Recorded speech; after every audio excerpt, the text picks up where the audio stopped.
नमस्कार मु अशोक दास विगत दिन में बांग्लादेश रे जेपड़ी अशांत हवार लगी से पूरा जना जाए जे धार्मिक विद्वेषता गोटे देश को पूरा ध्वंस कर दे पारे।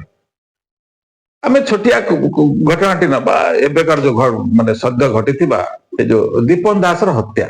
दीपन दास गोटे दलित हिंदू पिलाटी जे कि कपड़ा मिलले मूलिया हिसाब से काम करते कहबार जेहेतु स्वाधीन चिंता हूँ हिंदू मानकर तेणु कहबार जे सबु धर्म हूँ सामान।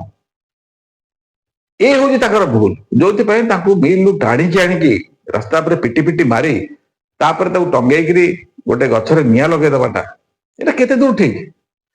ओ आपण मान विरुद्ध कई किसी कहींपारे ना आपण मान विचारधारा को कई अपोज करें आपण विचारधारा समस्त इम्पोज करदबा এটা কোন ধর্মরে যায়।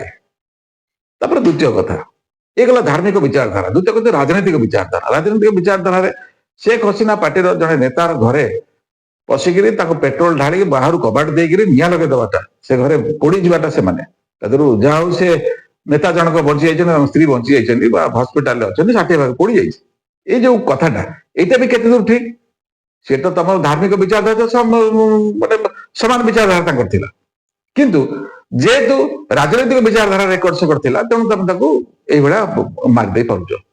तेणु विचारधारा को जब एक्सेप्ट न करि पारुजो तबे मानव समाज रे ए भलिया पशु काम करिबाटा ठीक नो।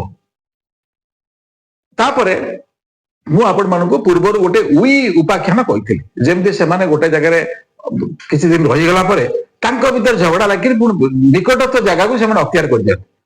तेणु एमान को चरित्र होउची सेई भलिया जे निज भीतर झगड़ा लगे, झगड़ा लगी निकटस्थ देश को जी शरणार्थी रही पुणी से गोटे पाद जमी गला पुणी से आरंभ करेंगे यही झगड़ा, यही हिंसा, यही लुंठन, यही धर्षण या आरंभ करेंगे। तेणु विचारधारा कहले पाखे किसी ना मानविक विचारधारा टोटाल किसी ना कहीं ना सुदान से किए सुदान सब तो मुस्लिम थे, मारला किए मुस्लिम मारला, फंडिंग किए करते मुस्लिम करते। तेणु जदि यहीटा विचारधारा तेज आमको बुझा पड़ो बांग्लादेश इश्यू जी शरणार्थी आसवे ये आगामी दिन तो बहुत शरणार्थी आसवे कहीं खाद्य रही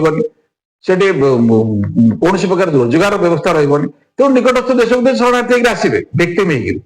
तेणु तापाई आमको चिंता करा पड़ो जे से कौ भाया रखा ये जदि आम नेता मैंने आनिक भोटर हिसाब से यूज करेंगे परवर्ती अवस्था हिंदू मान अवस्था ये कौन हम आपण मैंने चिंता कर जदि ए विषय में जागृत होने तेबे विचार आपण मानकर। जय जगन्नाथ, जय हिंदू राष्ट्र।